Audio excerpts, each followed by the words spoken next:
In terms of who Hearts will go for, I think Derek McInnes ticks a lot of the boxes they'd like in general. I think he's been at a club at a similar stature. He knows what's expected. He knows how to get them to a kind of consistent baseline performance that's going to what fans will expect, what his bosses will expect. He saw it with Aberdeen, regular top 2-3 finishes, going deep in cup competitions, qualifying for Europe. That's a stage Hearts to get to in the short term to medium term, because this season will be nowhere near that. As to whether he'll get the job, I think he ticks a lot of boxes in general, but that's not to say that once Hearts run them through the Jamestown analytics process, there's things he'll score highly on, there's things other guys will score higher than him on, and then it's going to come down to, well, who's looking at that, who's making the decision, and what do they value?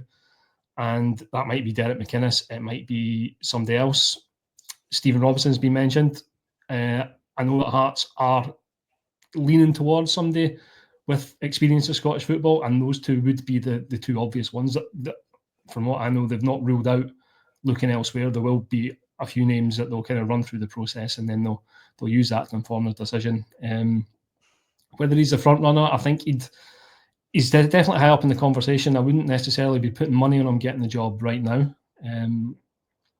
But as I said on the show the other week, it would seem to make a lot of sense. And it does, if it was going to be between him and Stephen Robinson, I think Derek McInnes' CV and his experience and his body of work would give him the edge. But whether that is what's going to be the deciding factor in the end, we shall see. I wouldn't put the house on it, but I wouldn't be shocked if they came to that conclusion. Marzuno says Keith McInnes has already shown what he can do with a similar budget and club size. And a couple of other comments coming in. This one from Ian. If Hearts do employ a manager from in Scotland, he is an absolute no-brainer. What he did on a consistent basis with Aberdeen over years with consistent results, top 3 finishes. And Alex says, I'm an Aberdeen fan and I wouldn't like this to happen because I think he would do a great job. It almost feels too obvious, if you know what I mean. That's the problem in this day and age. That, somebody somewhere wants to look smarter than everybody else, whether it's an algorithm or a supercomputer. There are certain things that are so obvious, you don't need to be blinded by the science to reach the conclusion. Jackotown Analytics said some time ago, identified some time ago that Derek McInnes was the ideal fit for Hearts. And he is. And it's for all the reasons that all the guys are saying there. He's been there, he's done it, he's completely dependable, he understands Scottish football inside and out. He's exactly the right man for Hearts. But I'm like Ross. Even though all the obvious evidence right in front of your eyes draws one conclusion, you wonder what the algorithms and the boffins make of it all. Because, I do think in life in general these days, sometimes we're creating positions now where people have to justify their own existence.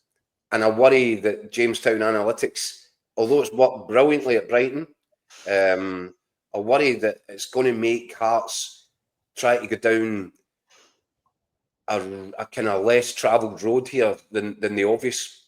And you know what happens if you leave Edinburgh and you want to get to Glasgow, you get in the M8. It might take a while, but you'll get there probably quicker than going all around the houses.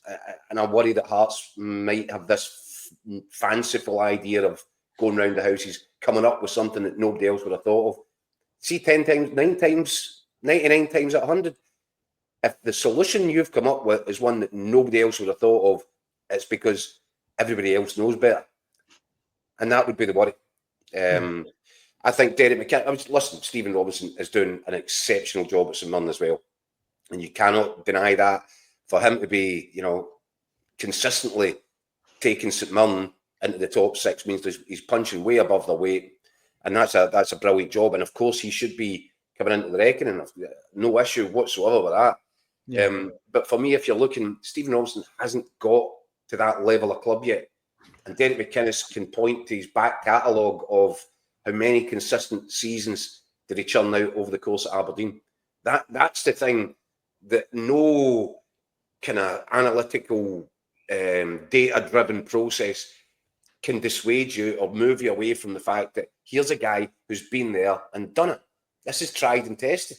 Why would you not want that? But Hearts kind of have gone round the houses a bit before in the past. They tried Ian Cathro, didn't work. They tried Daniel Stendhal, didn't work. They tried Neil Critchley, didn't work. The one guy that has kind of done it in the last 10 years has been Robbie Nielsen, who was, again, a fairly obvious choice. I think the best example to probably look at is Union St Galway, who also use Jamestown and Tony Bloom is involved in.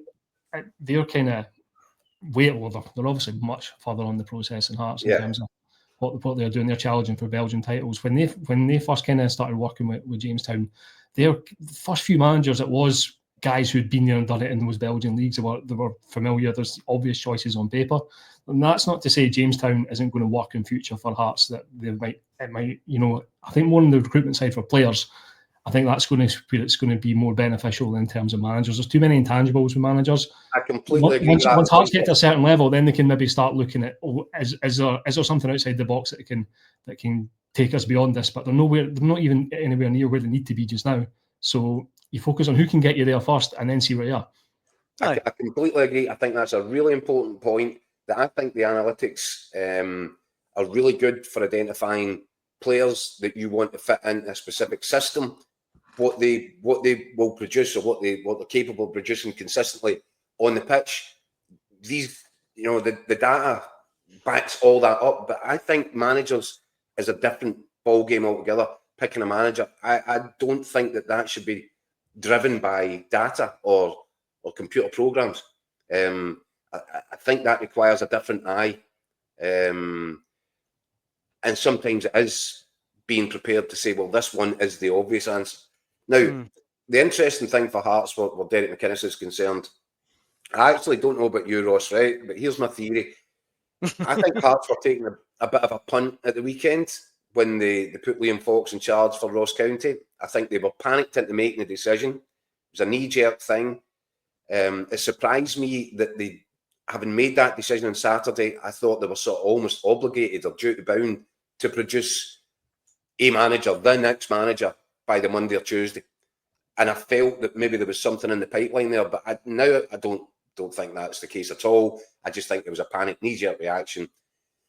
And I think the worry would have been ahead of going to Ross County at the weekend. If they'd lost that, I think they would have been spooked into making a more permanent appointment immediately to try and get them over the line and out of danger this season. They now don't have to do that. The pressure come off because of the win at Ross County. It does buy them a bit of breathing space. Yeah. And if they had gone for Derek McInnes, just say Liam Fox went up the road and Hearts had beaten again, and they were now in serious peril. How do you get Derek McInnes out of Kilmarnock? How do you persuade Billy Bowie to do that, to allow that to happen?